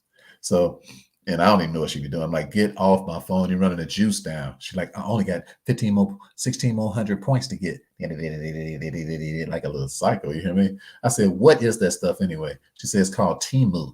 I'm like, Temu, what's that? She say Temu. I'm like, and she say, they deliver stuff like Amazon, except they better quality and everything. I said, so how much they stop? So when she first told me it was $70. I was like, all right, well, that's what we need to be doing, buying some of that stock. So she's like, all right, cool. So I told my people in my inner circle to buy some Temu stock because I was buying it too. I forgot to press the button. They bought, some of my friends bought it. And they was like, hey, Brother Rick, you see Temu today? What? $145. What is it right now? It was $145 a share last time I looked at it. From $70 to $145. One of my clients, and she put in what, $6,000 2 months ago. Account worth $15,000. See, that's multiplying money. Okay. And so, but all that's just our chump change, because our real money comes from multiplying it out of our tax-free trust, because we're not guessing. We know that when you take $10,000 and we put it into our trust bank account, we barter with the bank. We know how to file the tax refund so that they have to give us 10 times back that deposit. And you said, I ain't never heard nothing like that, Ricky. Well, that's up to you. We got a class. It's called myfinancialiqchallenge.com, and you can come and learn what you need to learn as far as that's concerned. But I'm just teaching you a concept right now. And the concept is that the order of making money is, number one, the money got to grow faster. Then number two, you got to multiply it. All right. So you got to put into something that where the money actually makes more money consistently and yearly, annually, flips, turns over, not no bank account, not no CD, not no annuity. You dig what I'm saying? All them little poo butt accounts. They take forever. Only person with that money working for is an institution you put it in. All right. It's working. You better believe that. It's working. It just ain't working for you. So you say, Ricky, I almost hear you talking about that almost every day. Well, I don't know how long I'm gonna be alive. I'm 61 years old. I pray we get another 30 in, something like that. But if I died tomorrow, my words would be ringing in your ears. What? Get your house in order. You'll be hearing that, and you'll be listening to me. And every time you walk in there to make one of them little chimpsy bank deposits that you're making now, your conscience will bother you.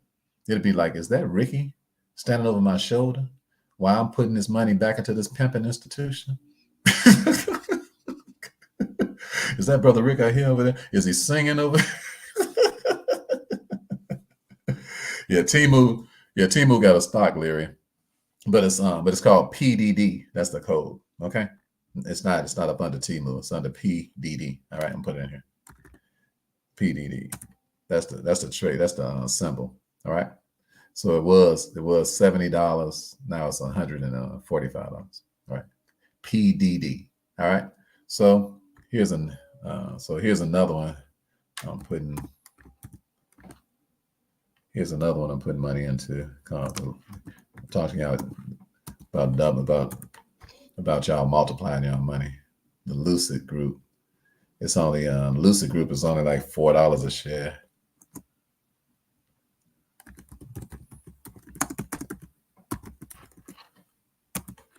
The Lucid Group is only like $4 a share. All right. I'm talking to y'all tonight about getting your house in order. And we're on the last part of what I'm talking about. This last part of what I'm talking about is get your money in order. All right. So there's a protocol for getting your money in order. Number one, make more money faster.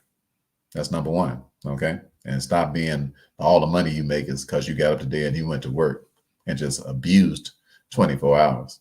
You just used 24 hours like you're gonna get it back. Like, hearing me? You ain't never gonna get no time back. So don't you got to get you a game plan. And your game plan, hey Karen, how you doing, dear? You know, I never did know who JKLM. Thank you for identifying yourself, Karen. I appreciate that. You real estate tycoon. So we're talking about multiplying money now, Karen. So what we're talking about, making it faster and multiplying it. So the way that you make it faster is pretty obvious. Why? Because You take the money out of your stagnant accounts that you had. And the first thing I would do is start hiring people to do stuff so that I can get a whole bunch of more hours worth of work being produced. Are you hearing me? Because I'm a stickler for time. Because people who pay attention to time, they got their life in order. People who don't pay no attention to time, they out of order. All right. Why? Because they like the only work I'm doing today is my work. I'm like, you're just gonna treat time like that. You're just gonna get up today and just go work 12 hours. And what? And then go to ain't got nothing. All you can do is go to sleep so you can get back up and go do it again. So you go work 12 whole hours driving. I was asking a young lady last night driving a Lyft, taking us to the Magic basketball game. So she was like, I was like, where you from, honey? She said, Colombia. Don't speak little English. Speak little English.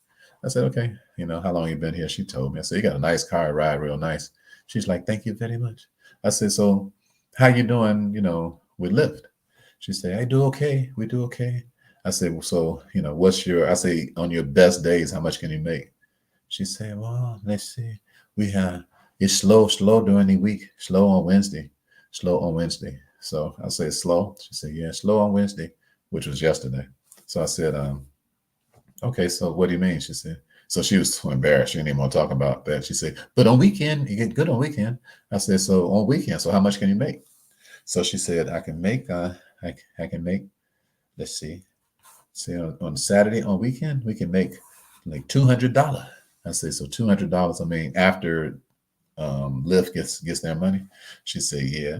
I said, and I said, so how long you drive?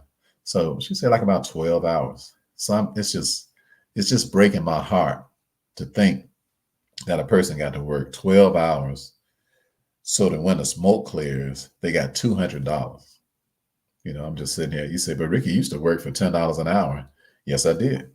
You know, and you say, Ricky, you know, you got out of that. No, I didn't get out of that. They fired me.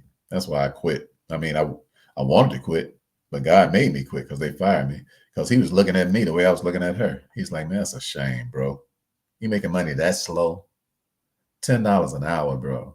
Come on, man. I was going to work overtime and everything. Anything they said to do, I was going to do it. Why? Because anything to help pay some bills and be a responsible man, I was going to do it. But I was like, God was like, man, I'm too good to you, bro. I can't let you go out like that. So I gave her $100 tip. We got ready to when we got to the game. She was like, thank you so much. Because I was thinking, I was like, it's going to take you all day to do that. I said, I tell you what, you've been driving too much today. I said, why don't you just go home for the rest of the night, honey? So she was like, thank you. I don't know if she did because she's so industrious. She probably put in another 2 hours. I ain't mad at her. But what I'm saying is that all that hard work, you don't make no more money. You just make a little bit more than if you had worked 3 hours less or 4 hours less. And the problem with that is that you ain't put no time into thinking about who can I hire so that I can be the person who's making the volume money. When I was about 9 years old, about 9, I think it was, I had a paper route on the south side of Chicago. And I used to go into this neighborhood called Peel Hill, where a whole bunch of rich Black people live, millionaires. It was a good thing and experience, you know, at 10 years old. They was only 3 or 4 blocks away from my crib. They was on the other side of the street called Jeffrey Avenue. It separated these rich people over here from us little regular folks on the other side, you know. So somebody asked me if I wanted a paper route. I said, for sure. I want to do anything to make some money. I hate asking my mama for money. I don't want to ask her for nothing. All right. I said, I'll go. So, and I'll make sure I'm on time and make sure I get them tips and be nice and be cheesy and be smiling and the whole nine. So the guy who used to collect the money, he came up one day to get his money. So I said, hey, bro. I said, sir. He's like, yeah. I said, here's everything. Here's all your money. He's like, thanks a lot, little Rick. I was like, can I ask you a question? He said, yeah, go ahead. I said, how many people, you know, you got that work for you? So he looked at me a little strange. I believe he said 17 guys on routes. I said, okay. I said, and they all do the work, right? He said, yeah. He said, then they all bring their money to you, right? He said, yeah. He said, so you get a percentage of all the money everybody bring to you, right? He's like, yeah. I was like, but you ain't got no paper out, right? He's like, no. I said, well, how do I switch places with you? He said, boy, you awful ambitious for 9 years old. I may have been 10. I said, yeah, but you ain't answer my question.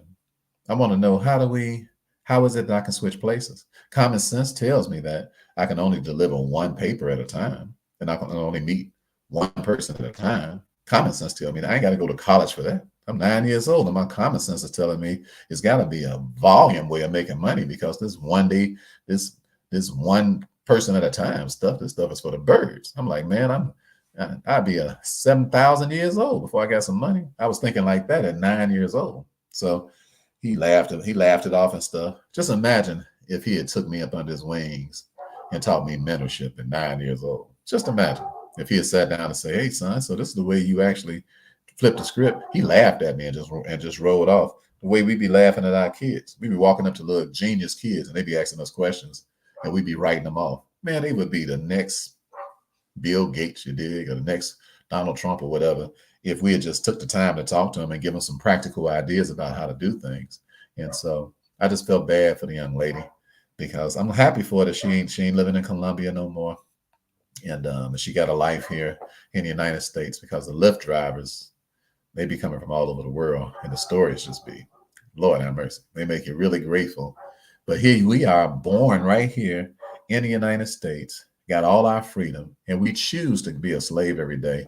That's baffling, that we just choose to just make some money by the hour. And sometimes we got good credit. Sometimes we got houses and stuff that could set us free. Our credit, our houses, it could set us free, because we can turn around and take the money for our good credit, or take the money out of our houses and actually do something with it. Hire some folk and get them to work.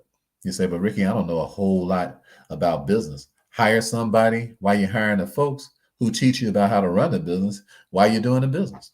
How about that? All right. Because it's people who will do a job for anything. Most people don't even want a business. They just want a job.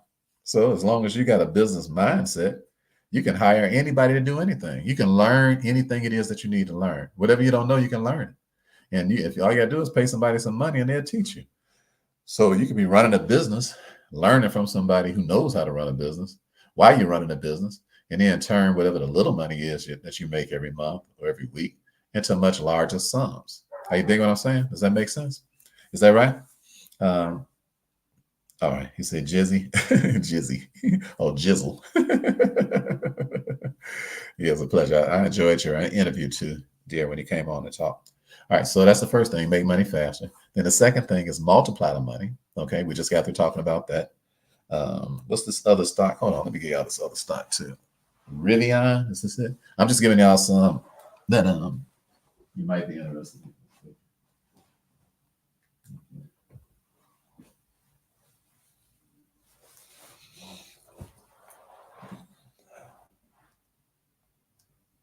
Let's see here.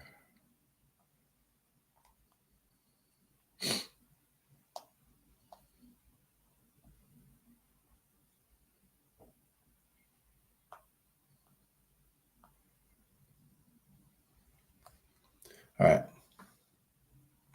Rivian. Let me give you Rivian. Y'all heard me talking about this, but these are the electric trucks. So these are the electric trucks, Rivian. There it is. So that's the electric trucks from Rivian Automotive. So these are electric trucks for Amazon. So Amazon, they be delivering stuff with these electric trucks, run on electricity. So we've been kind of paying attention to these cars that are run on electricity. So right now, Rivian is I ain't made no matter of fact, I got right now it's down from what I started with, but I'm not worried about it. It's it ain't nothing but $12.55 a share right now. So I'ma still buy it. I'll still buy it until it gets I probably wouldn't sell it to get around $20 or something like that. So when you're buying or selling stock, anything like that, just make sure that you can afford to leave it in there until it go up. All right. That you can afford to do it. But the money needs to multiply. All right. So when I'm buying and selling stock, I'm just using common sense. The common sense is called dollar cost averaging. And dollar cost averaging means that like say you start out and you're buying some stock and it costs $10 a share. And then so you buy it the first month and you spend $100. All right. So month number 2, let's say it goes down to $5. So you still spent the same $100 though. So that means that now you bought 20 shares. And let's say it stays at $5 month number 3. That means you bought 20 more shares. So now you got 50 shares. Let's say that it's worth $20 in month number 4. So now you got 70, 20, 50 shares. All right. And then let's say that, let me see. So you started out with 10. Second month, you got 20. So that's 30. Third month, you got 20. So that's 50. The fourth month, you got 20. So that's 70. And then let's say the last month, it went back up to $10. So now you got 80 shares at $10. And but you only put in $500. So you made $300 in 5 months, even though your shares never went higher than when you started. That's called dollar cost averaging, meaning that when the shares go up, you buy fewer, but when they go down, you buy more. So common sense is that if you're going to add some extra money, you put it in when the shares go down. See, most people are so emotional until they want to buy something when it goes up. But if you're going to put in any significant amount of money, and it's something that you believe is going to end up, creating value for people, and that is going to go up, anything attached to Amazon, chances are, I ain't Jesus, but chances are anything attached to Amazon, anything attached to Tesla, Lucid is attached to Tesla, and Rivian is attached to Amazon. So that's just these little sidebar companies you never heard of. So instead of you having to actually go buy Amazon and buying Tesla stock, because Amazon stock and Tesla stock is considerably more per share. So Amazon is let's see. So Amazon, let's see, is Amazon is what, $146 a share, which is still cheap for Amazon because it was what, $2,000 a share or something at one time. It was way up there until they took a stock split. All right, and then you have Tesla. What is Tesla? So it's Tesla's what, $240 a share. So these other companies that are attached to them, Lucid is attached to Tesla. That's something that's something that's connected to Tesla at $4 and something right now, and then Rivian at what, $12 and something right now. Chances are, companies that's attached to these behemoths, chances are, when everybody starts finding out about them, you could have been cashing in on them way back when you was listening to Brother Ricky. So I'm just telling you what I'm doing, and you might want to take a chance on some of that. But what's my point? My point is, one thing is for sure: if your money ain't multiplying, then you out of order. You have to be doing things that has the potential of multiplying your money. Your money sitting still and dormant is against the order of God. It's out of order, because God's order is all money has to circulate. All right. Then finally, the last thing is maintaining your money. Okay. I'm talking to y'all long because I have to get on this plane tomorrow. Chances I won't be talking to you. All right. Because we'll be settling down in Puerto Rico. So the last thing is maintaining your money. All right. So the way most people are set up, they're not set up for nothing to be maintained or nothing to be sustained. They set up so that, look, I'm a one-shot wonder. When I die, it's over, baby. All right. I'm like, come on, bro, sister. That's how you get down? Hey, bro, Rick, they better get this. Best way I got mine. Okay, that's one person's attitude. That's trifling. Most of our attitude ain't like that. Most of our attitude is just what was Barbara saying earlier? Our people perish because of lack of knowledge. So most of us, we ain't trifling like that. Most of us, we really do care about what happens to our stuff when we dead, when we gone. Most of us care. We just ain't did nothing about it. All right. Because quite often we don't even know what to do, because ain't nobody had a conversation with us and we haven't investigated for ourselves. It's a lack of knowledge. You say, well, Ricky, whose fault is that? Well, it's a dual problem. It's partly our fault, and it's partly the system's fault that we live up under, because it's not emphasized.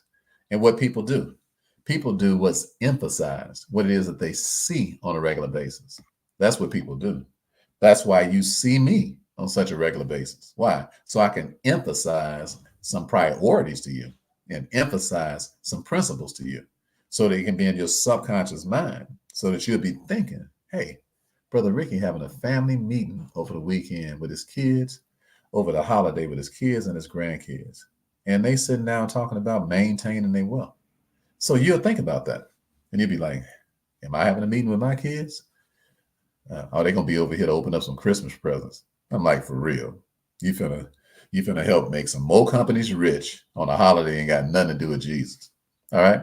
I ain't mad at you if you got some Christmas presents, but you better be having a family business meeting while this is going on. All this hee-hawing around, all these games and stuff.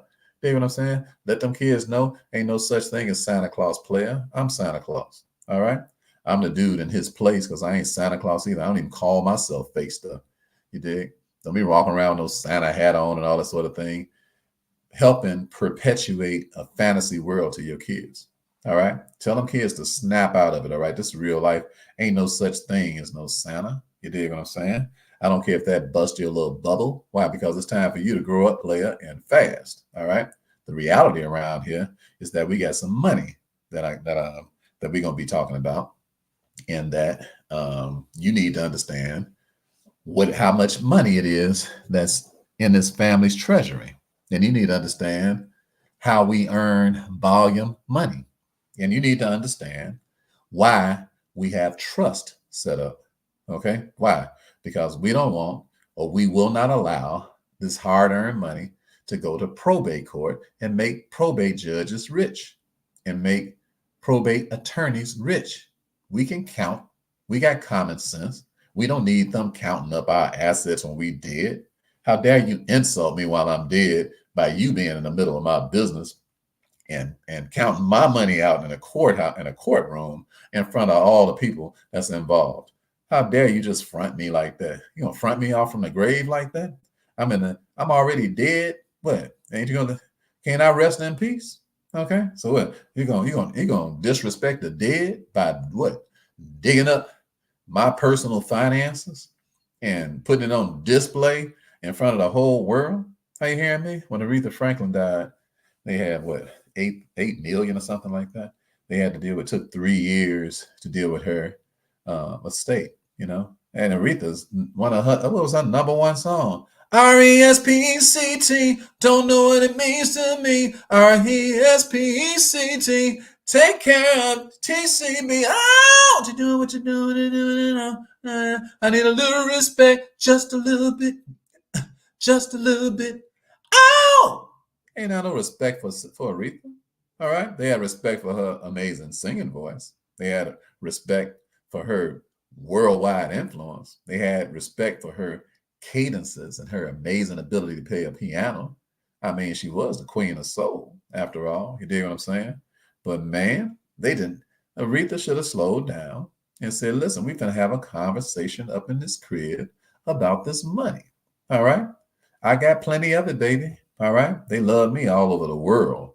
All right? So let's slow down and let's build up. Okay, what do I need? And she should have had at least one person out of all them people hanging out around her, so-called advisors and all that sort of thing. She should have had at least one person that said, you know what? We're going to put your assets in a trust. All right, queen. Why? Because long live the queen. Matter of fact, queen, live after you leave this earth because your assets are still in place after you leave this earth. Long live the queen. Live way beyond your natural body going into a grave. All right. So that should have been at least one person in the account who taught her what? Trust life. Okay. When John McCain died, his stuff wasn't on. You ain't seen it. Wasn't no corp, no $100 million estate. John McCain, Senator John McCain, who was running for president. Ain't nobody. You ain't heard nothing about his estate. Why? Because it ain't nothing to talk about. Private. Are you picking up what I'm putting down? What is privacy? When you go in the bathroom, you lock the doggone door. Why? You don't want nobody else up in there. Sometimes, depending on what you ate, you don't even want to be up in there. That's when you know that's when you know your wife in love with you, boy. You're like, yeah, can I help you? I need to get the brush out of there.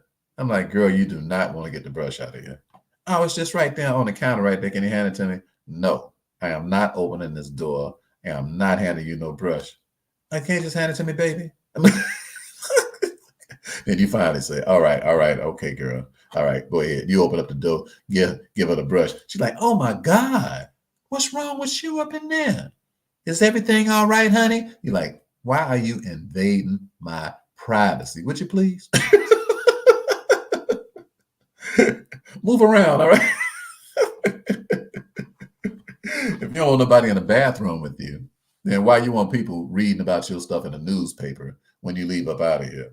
All up in you dead and they all up in your business. Are you hearing me? That's just totally disrespectful. That ain't no RESPECT. Are you picking up what I'm putting down? That's a matter. That's great blatant disrespect. But we bring it on ourselves because we don't have these conversations. Well, that ain't gonna happen to me. My stuff is in a trust. All right. When Brother Ricky lay it down, when Brother Ricky up out of here, it won't be in the obituary section of no newspaper. Are you hearing me? Ain't nobody gonna be sitting around having conversations. Ain't none of my kids who I'll never hardly see, or grandkids who I hardly know their name and all. Ain't nobody popping up getting nothing. Everybody gets something that's already pre-planned and everything. And they're gonna have to be involved in my life now. You say, come on, Brother Rick. Everybody deserves a little something. No, they don't. No, they don't. Why? Just because they related to you? That don't mean they deserve nothing. You ain't got no control over your grown kids and their behavior. You got control over your behavior, okay? And they got control over their behavior. And they better not be trifling or they ain't getting 15 cents. And I don't care what they think. I'm like, you went around here when I was making the money. I don't owe you nothing. I raised you already, okay? Already wiped your snotty nose, changed your diapers, and a whole nine. You're grown now. Whatever you do is your personal business. And if you're going to have some of this money, it's going to be because you made the family business part of your personal business. And you will be responsible. Oh, yes, you will. You will. you will get in order around here. Why? Because I'm the one got control over the order of my house. I ain't got control over the order of your house, but I got control over the order of mine. And I've been talking to y'all for an hour and 40 minutes about order because I believe somebody's listening. I believe somebody is about to change the way they was doing things. I believe somebody that it came through loud and clear. Now you say, Brother Rick, I just don't have no whole bunch of assets right now. I don't have a whole lot to be talking to my family about. That's not what's important. What's important is get the order, the house in order, and the assets, they'll follow the order because you was already doing things in order. Are you listening to me? When I was dead broke, didn't have no money, hardly, and I was doing my stage plays, they was all done decently and in order. We practiced for 3 months before we do the plays. And hey, Denisha, how you doing there? So we practiced 3 months before we did the plays. So the plays wasn't just okay. The plays were spectacular. Why? Because we had protocol in order. So when people first start the first week and they be like, hey, Brother Rick, I want to be in your play. I said, okay, cool. This is what you need to understand. This is the order. We practiced for 3 months. Okay. You got so many excused absences. You will not be excused beyond that unless you dead or in a hospital or something.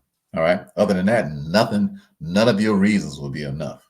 Okay. So do you agree to that first off? Okay, that's cool, Brother Rick. Okay.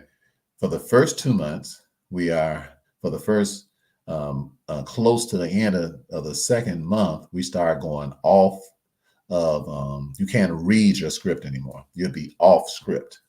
So that means for the last 6 weeks that we're practicing, you have to do all your lines without reading anything.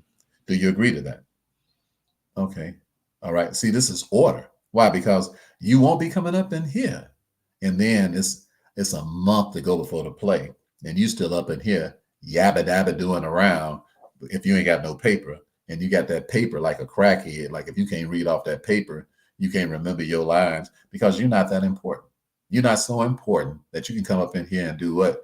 Change the order of how things are being done because you're just going to be a headache. All right. So do you agree? Because I know all my lines. They said, hey, Brother Rick, but you wrote the play. Yeah, but it's 11 scenes and I'm in 10 of the scenes. That means I got to practice just like you to remember my own lines. Okay. I ain't guaranteed to remember no lines if I don't practice just like you do. So, what that really ought to do is encourage and say, if this brother can remember his lines in 10 scenes, I certainly ought to be able to remember my lines in 1 or 2 or 3, or however many I'm in. With my brother, when I did the first time we ever did my play, my brother Jerome played Isaac, my father, because I played Jacob in the play. So Jerome, he plays Isaac. Jerome said, man, I done read your play 12 times, Ricky. He said, man, this is just going to be so good. The first time we ever did it back in 2013. He said, this is going to be so good. I said, I appreciate your dedication, bro. And sure enough, out of the 25 shows that we've done, the different people have played different roles. Nobody has ever remembered every single line and then make like zip, zip, zip, no mistakes, except Jerome. He's the only person I can remember who got his, I'm talking about, he had a lot of lines too. And he knew that stuff like the back of his hand. Why? Because we believe in order. And when you believe in order, it does what? You escape all of those excuses. And then you stop living such a mediocre peasant type of lifestyle, because excuse making is not your culture. Your culture is, hey, what's the protocol around here? Thank you for letting me. So I can know what to aim at, so I can understand my expectations, so I can know what it is I'm supposed to be doing. Because what? I love order. What do y'all be watching that thing? Come on, that sitcom, Law and what? Order. I don't know. I don't really watch TV, but I've seen it before. I've seen the title of it, and I'm telling you right now, Law and Order will change your life.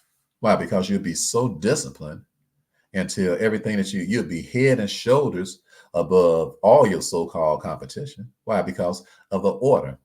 It's a protocol when it comes down to studying.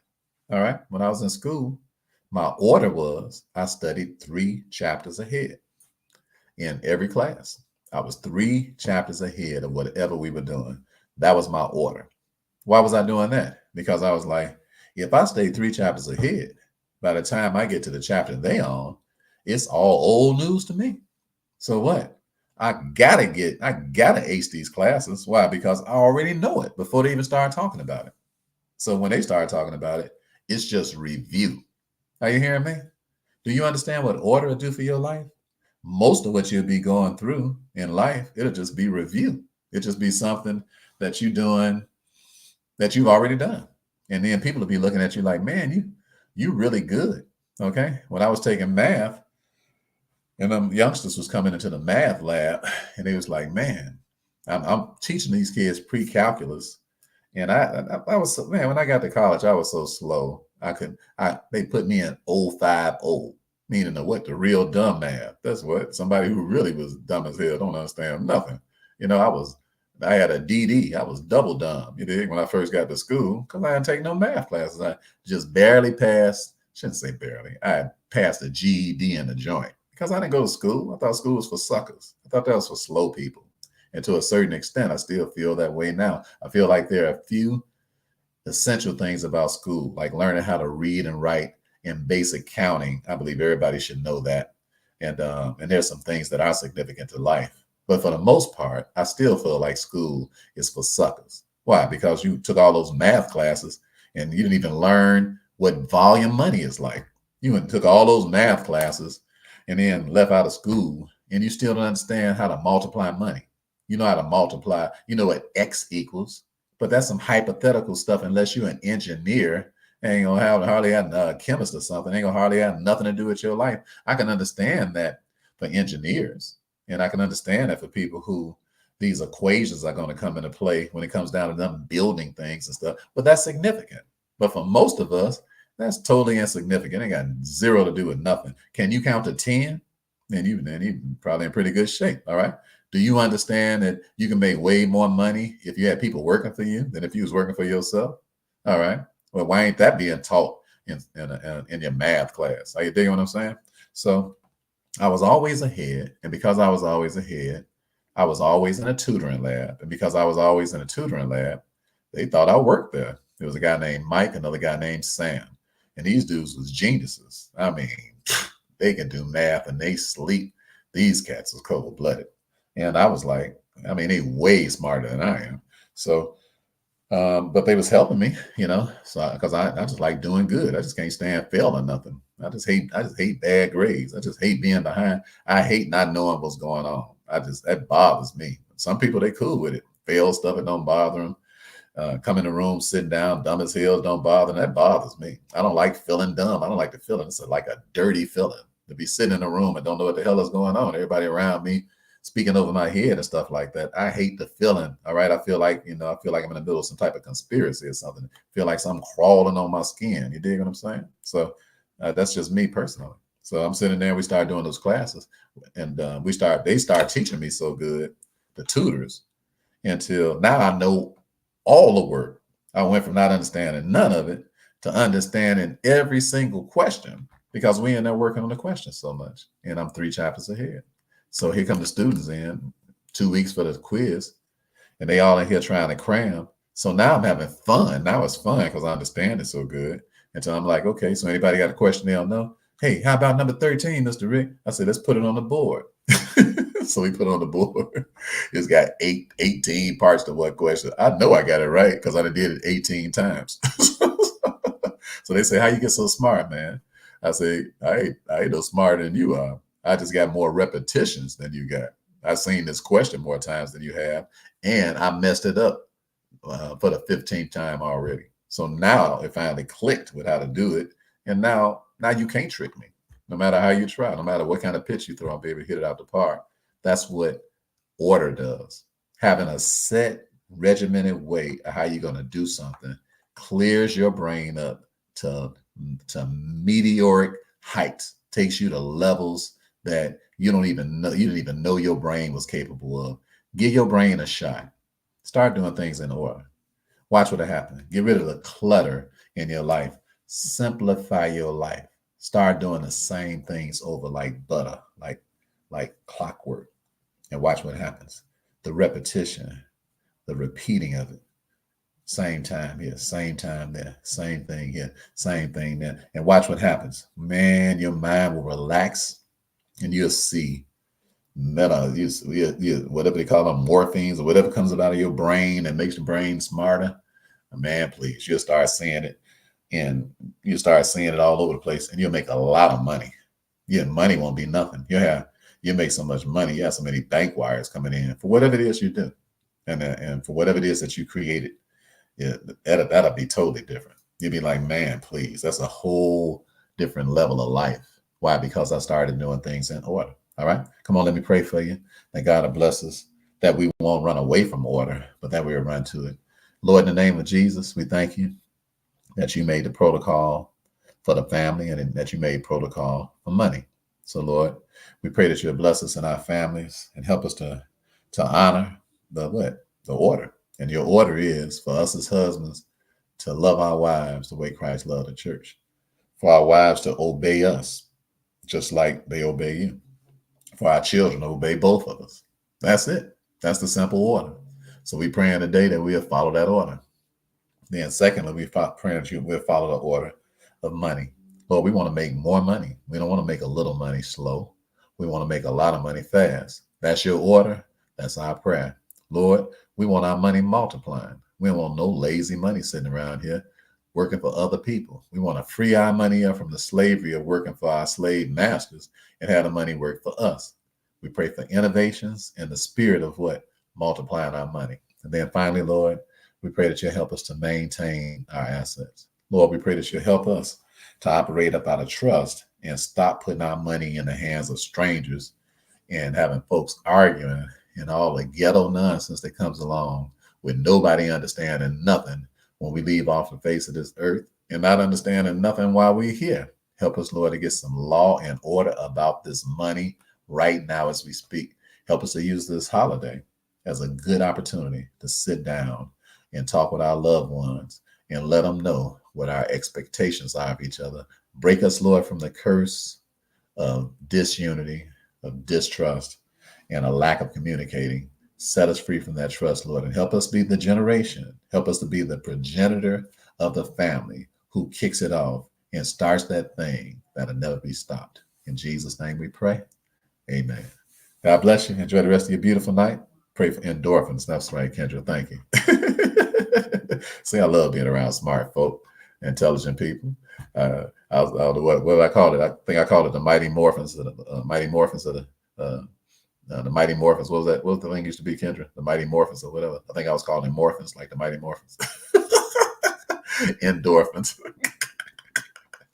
Love you all. God bless you. Enjoy your night. In case you didn't remember, in case you didn't know, we will have a class coming up Tuesday, myfinancialiqchallenge.com. And come on over and we'll teach you a whole lot of these things about how to operate. We love you. Have a beautiful night. It's been a plum, pleasing pleasure, as well as a privilege. And remember that stellar is as stellar does. Pray for us that it be safe in these air, safe in air. Okay. Thank you. Thank you. Pray for us. We appreciate you.